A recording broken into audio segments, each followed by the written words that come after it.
Here at Latham Stadium, postgame after the Paladins sweep a doubleheader for the second Saturday in a row. Today, 4-1 and 8-2 over VMI. And Brett Harker, that's almost a smile I see on your face the way your team played today, and especially your starting pitching. Yeah, they played really well. Obviously, our two guys there, we think they're pretty good, and they showed it. Is there no runs between the two of them? Right. No runs. Bullpen gave up a couple runs. Threw the ball exceptionally well. I don't know how many walks. Not many on the day. So really happy about that. I think combined the two starters walked one guy in 15 innings. That's not bad work right there. But look, we like anytime our starters roll out there, and they showed that they're pretty good, and we're peaking at the right time. That's exciting to see. Yeah, and Will, again, I know you could have run him back out there, but an 8-0 lead, you save a little bit in the tank. Only 94 pitches through 8 innings. They only really had one minor threat against him. He was in control start to finish. Yeah, he was really good. One of the main goals today, we wanted to not throw him over 100 pitches. But you never know how the game's going to work out. Obviously, look, this weekend is a really big weekend for us. We lock in SoCon from this point on in our seeding, and then we're just watching next weekend. So in a perfect world, we wanted to get them out before 100 pitches, but that was going to depend on what our offense and defense did, and they played really well, and we were able to do just that. You played 6 straight games without an error now. And Dan, I got to go find some wood to knock on now. Well, I waited to say it on the air until we were at the plate. I didn't say it while we were in the field. So, all right. But it's just another little piece of this puzzle. Yeah, look, I mean, everything goes hand in hand. When we're playing well, we're normally fielding the ball, throwing across the diamond, or throwing strikes, and, you don't have to have that much offense if all that's going on. You add offense in on top of that, and that's when you have a chance to rack up some wins, which, we've done here in the last month because those things have taken place.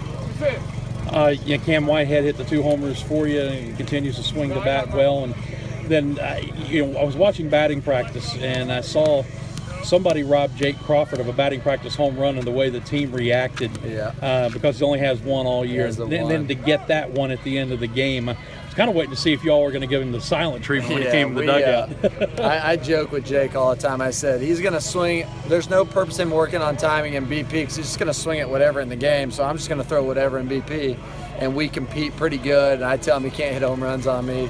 So when he got robbed, it was fun. But that was huge for him to get that. And that one swing of the bat right there changes everything in the night. It really does.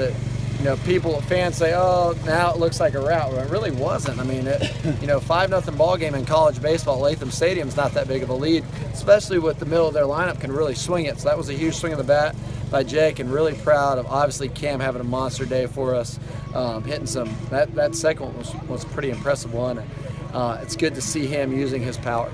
Got to get a few words in about Grant Sherman, who went 7 innings and of shutout baseball in the first game. And boy, since you've had the little heart-to-heart with him about keeping his changeup down, he has really responded to that, hasn't he? Between that and ever since we just flip-flop him and Gaddis, that tells you, man, sometimes in baseball just to switch up, whether it makes sense or not, can work. And those two guys have just, they're really, really good. And that switch, for whatever reason, just triggered something. And we've been winning a whole lot of games since that happened. And, man, he was really good again today. I'm really proud of his effort.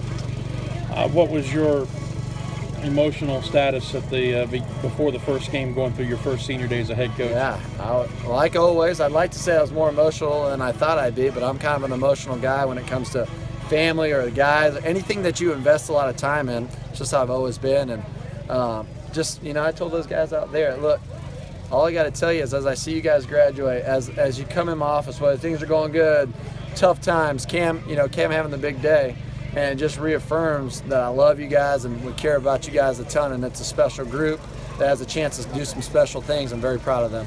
And finally, you get a chance to go for a sweep here tomorrow to close out SoCon play. If you get it, it'll be your 4th sweep in the last 5 SoCon series, and put a resume out there that we'll have to wait until next weekend, but could be good enough to finish you as high as 2nd place. Yeah, that's what I told them we were fighting for. And I don't know the exact record, but I think Furman hasn't finished in 2nd place in a very, very long time. Since 1976. 1976, so that would be a huge accomplishment for us. And that's something that, we're going to come to the park hungry tomorrow and try try and get that third one. And make sure I give credit to Scott Keeler for that stat, because he's the one who looked Thank it you up. for that stat. I've actually been throwing it out to our team, and I had no idea how many years it is, so I appreciate that. Brett, thanks. Thank you.